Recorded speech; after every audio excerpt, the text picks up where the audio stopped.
Welcome to All Things Retreat podcast. I'm Holly Porter, your host and CEO of Retreat R&R. With over 25 years of experience in designing transformative retreats, I'm here to share insights and inspiration to help you create extraordinary experiences. Whether you're a pro or just starting out, you'll find valuable ideas here. Enjoy the ride. Let's dive in.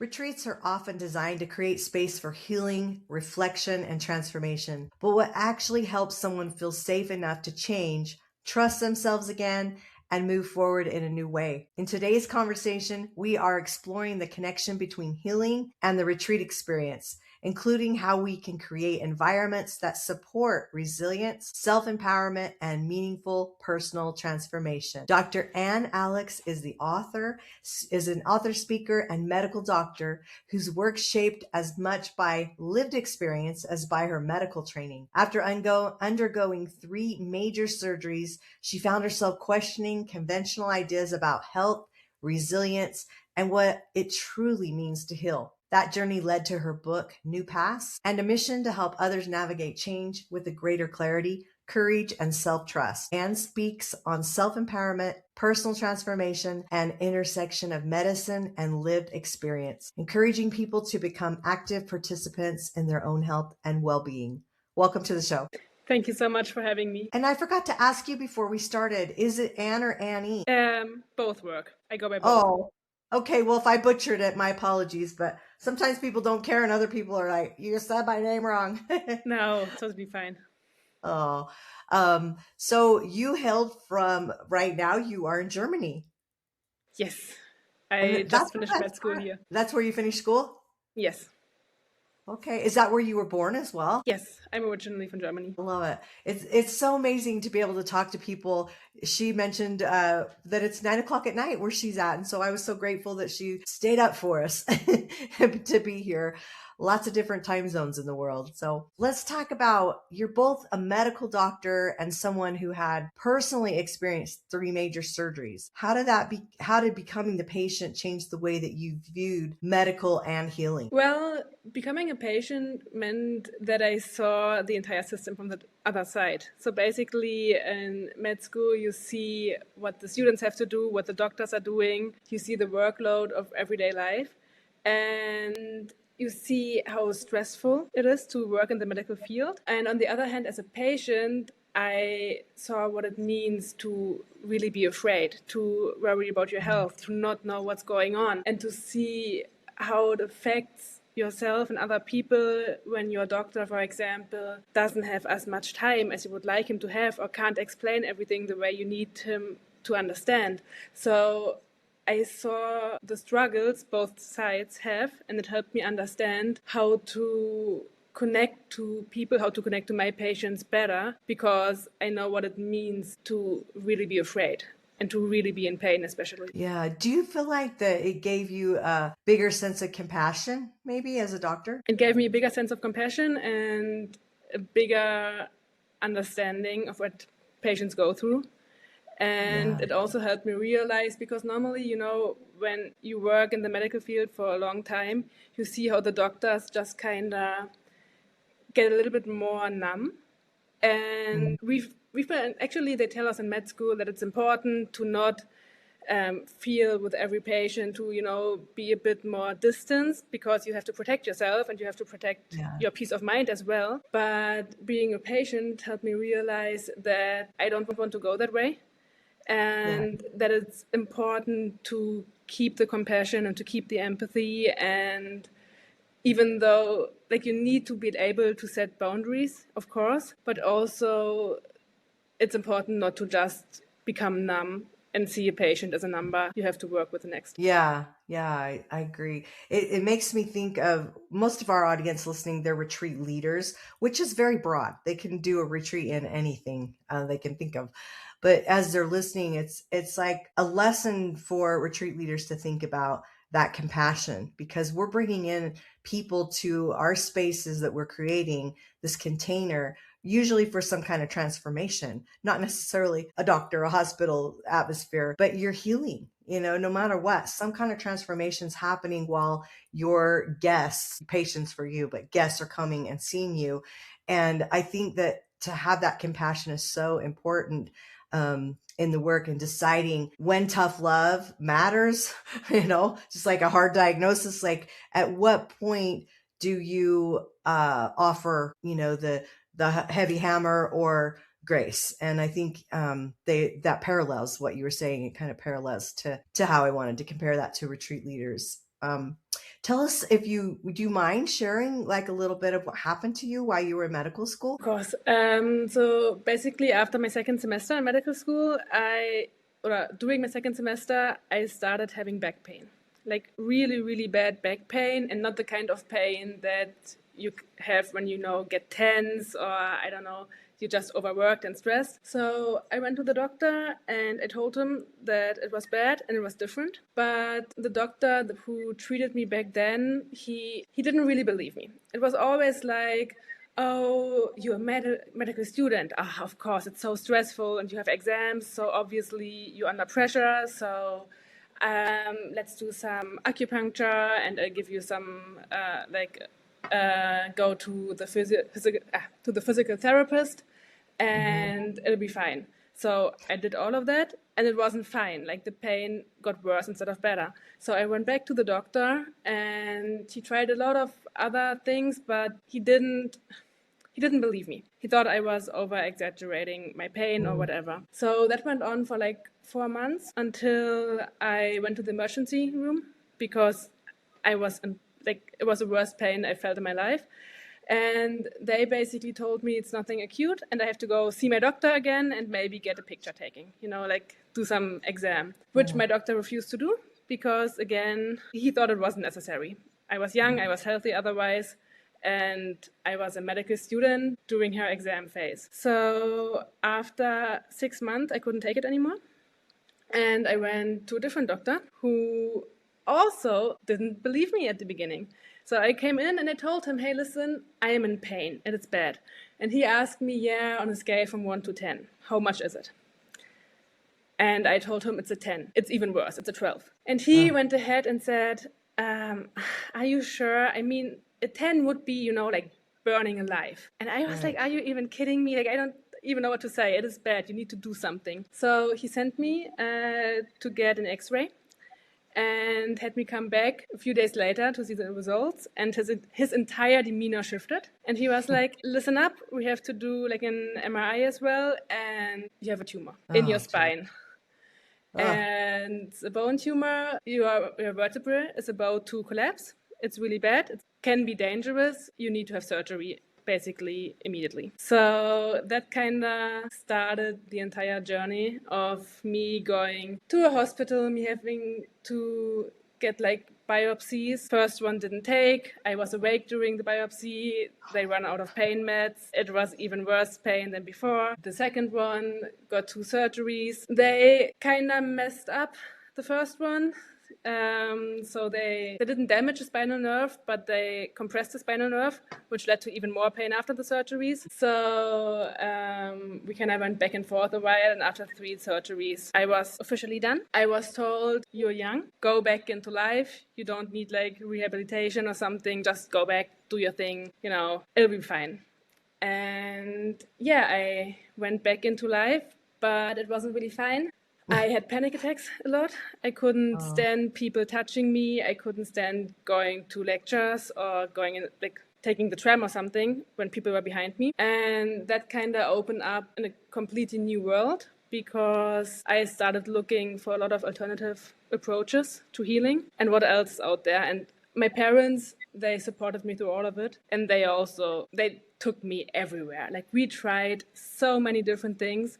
My mom also works as a kinesiologist, which is, a different system, different approach to health as well. And we tried different healers. We tried, I don't even know, everything from light therapy. We did osteopathy, all kinds of, alternative approaches basically to see what could help. And that kind of opened me up to understand that conventional medicine is important and it has a lot of benefits, obviously. And for example, if you break your leg, you should go to a doctor and see if it can get fixed, but that there's an entire field of complementary medicine out there, of approaches that are not evidence-based, as people love to tell me. And these approaches have so much potential to support us in our way, in our healing. Yeah, wow. How do you think someone would know when it's time to accept the situation and when it's time to keep searching for another path? Honestly, I'm the type of person, I would not accept a situation if it's not what I want. Like, if I'm not happy with the situation, if I'm not at the point where I'm satisfied, I would keep looking for answers. And I've talked to a lot of people who tell me they've tried everything and nothing helped. And I believe there is a way out there for everybody, and that it's important to keep looking until you find it. Yeah. And your mindset's so important and so involved in this. What do you think your beliefs you had to have to release in order to become the person that you are today? I stopped believing in the impossible. I started, and I'm still doing it. I started believing in everything. I started believing that everything is possible. I'm still skeptical about some things, obviously. And I think like a normal skepticism is important. But I've had an energy healer fix 80% of my pain in one session.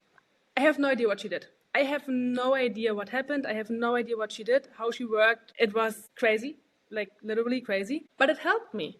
And I stopped questioning it. And that's the thing. I'm open to a lot of different approaches now, because if they help, they help. And if you are stuck in your old ways, and if you're stuck in believing that things are crazy or nothing will help you, you don't even have the potential to find a new way. Yeah. Well, I'm glad you didn't give up, that you kept, insisting until I learned with my own health challenges that we're our best advocate. No one cares like we do about our body. And I think that intuition you were listening to, super important. So I applaud you for that. But why is it sometimes necessary to step away from everyday life before you can clearly hear what your body or intuition is telling us? Because in everyday life, there's always another problem you have to solve, need to solve, always another person who may want something. It's always busy. And if you step away, if you have like a retreat, for example, you get the time to just focus on yourself, and you get, if possible, also a different environment. You have other people around you. You have people with a different mindset around you, and you can just connect with yourself again without the distractions you have to face in everyday life. What does a truly healing experience feel like to you? A truly healing experience, it feels calm. It's something calming. And I'm a person, I'm very active. I have a lot of excitement in my life. And those moments when everything just calms down, it's like time stops for a moment and you get to breathe freely. Yeah, I love that. What would you say to someone who feels discouraged because their healing is taking longer than expected? Oh my gosh, I am the most impatient person you will probably ever meet. And yeah, I love the saying that everything takes its time. And it will happen when it's supposed to happen. And that's for me just a moment where you try to give up control and just accept and just trust the process. Yes, trust the process. What's one small action that listeners today could take to become more active participants in their health and well-being? I would say to be more aware every day, to take a moment or many moments during the day to just make a small stop and get back into the now, to breathe, to just take a small break to reconnect with yourself. Yeah, which retreats can do for people. Definitely, they do it every day. After everything that you've experienced, what does living well mean to you now? For me, it's about balance. It's about doing things every day that I love doing. Dancing, for example, dancing is my passion. And I just feel so much happier when I'm able to do it. So even if I have a lot of work and during the day, and if I'm super busy, I try to take at least 1 hour to just do something I love. And yeah. So you recently have a book that's called New Pass. What inspired that title? It's based on my experiences that I collected during med school, during my tumor journey, and for me it was a new beginning and a new way to see the world, a new way to actually take responsibility and to create your own world. Yeah. Okay, so what's one idea from a New Pass book of yours that you hope everyone remembers when they read it? That you have the power to create your world and that your thinking and that your mindset is everything. Yeah. And you mentioned when we were talking before the show that it took you longer to finish medical school because of this incident, but you were wise, I think, in taking that time to heal your body and not pushing through. What would you tell somebody maybe that has something that they don't want to be patient, they want to push? What would you tell them? What was your experience? My experience was that it was the best decision to study longer, and I was lucky that I had the opportunity and I was supported by my family to actually take my time. So after my surgeries, I took less classes each semester at the beginning just to get back into it. And even though I wasn't as fast as I wanted to be and I didn't get done as fast, I enjoyed the moment more. And many people, I think, forget while they are working towards something and pushing through, they are so focused on their goal, they forget to enjoy the moment and to enjoy the way. Yeah, so true. Which is why everybody needs to go on a retreat. It's a great break. It is, yeah. When you were writing your book, do you feel like it was healing for you? Yes. It was. It helped me work through a bunch of stuff as well. And now looking back, if I feel like I'm falling back into an old habit or an old pattern, I read my own book to kind of remind me that I've already been through this and to focus on what's important. Yeah. Well, and that's nice to say that your own wisdom you can learn from, because my near death shift book, same thing. It's a personal development and a spiritual book. And so I've done the same thing. And it's like, wait a minute, I wrote these words. Like, am I following it? Am I doing this? And sometimes we can be our worst critic, but we can also be our own best team player. Yes. Right. So what new path are you personally exploring right now? My plan is it to connect conventional medicine with complementary medicine, complementary approaches to kind of build the bridge that they can work together instead of against each other. I have actively, since my experience hasn't been quite 5 years with COVID, but I got long COVID after that and had 9 doctors for a while. And I never went to the doctor. So I'm very holistic. And so I myself have searched for doctors doing what you're saying. Mm-hmm. So I want to know there's a hybrid. I want to know that when I need a steroid for my lungs, it's available to me, but I'm going to use everything else I can first. And I love that. I'm curious, in Germany, if that's frowned on or is that accepted? It's still frowned upon. That's the problem. Yeah, as I said at the beginning, everything that's not evidence-based is kind of not legit, apparently. Yeah. I had a hyperbaric. Do you know what a hyperbaric is? No. You can get them hard shelled, so they're like an oxygen. What they were made for was people that go under the sea for the pressurized to make them not sick. Anyway, but they've proven it's helped in so many different things. And so I was able to have one in my home that I bought when I came out of the hospital because I had a lung disease. And after getting in it, I got in it every day for 90 minutes for probably 2.5 years. And then I went like every other day. And my pulmonologist tried to tell me that didn't help me. There's no science behind it. And I'm thinking, I went from being on a lung transplant list to not even having to do the testing this year. You can't tell me that didn't help. It's like, I did lots of things, but I mean, I don't know. It's just funny how if there's not a textbook, science backed thing, then it's not true. And I don't believe that. And I don't think you do either. So I love that.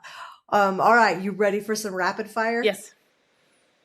Okay. Science or intuition? Intuition. Rest or movement? Movement. Morning reflection or evening reflection? Evening reflection. A book that changed your life? The Four Agreements by Don Miguel Ruiz. Oh, love that book. Love it.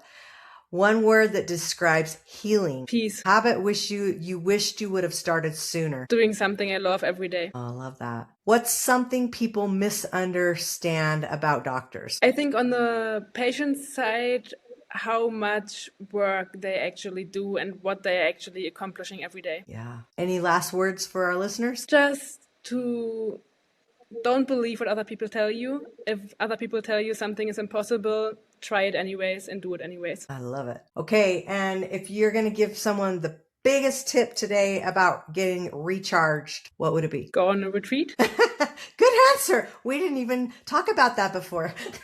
No, seriously, it's awesome. It's just the perfect time. Yeah, so true, so true. Retreats are always a way for some great reflection and R&R. Well, thank you. And Annie, I'm going to say this time, I don't know. I've said Anne before, but thanks so much for being on the show, being such a great guest. I'm sure our listeners have picked up some tips that they can use and had some reflection of your story as a great story. And I'm glad you're here with us today. I'm so grateful that you got through medical school, going through all that, and you're going to change a lot of lives. So sending you blessings, and everyone else, we will see you next time on the show. Bye for now. Thank you so much. Thanks for joining us on this episode of All Things Retreat. We hope you're leaving with new ideas, fresh inspiration, and the motivation to take your retreats to the next level. Don't forget to subscribe and leave us a review. It helps us grow and reach more retreat leaders like you. And if you have any questions, topics you'd like us to cover, or just want to say hello, send us an email at info@weretreatrnr.com. Follow us on social media to stay connected and catch all the latest updates. Until next time, remember, great retreats start with great intentions. Let's make them extraordinary, one step at a time. Thinking about hosting a retreat? Before you dive in, let's make sure you're really ready. Grab your free Are You Retreat Ready checklist and find out if you've got everything in place, from your purpose and pricing to your audience and agenda. Don't guess. Get clear. This quick checklist will show you exactly where you stand and what you need to make your retreat a success. Click the link below in the show notes to grab your gift and take the first step toward hosting with confidence.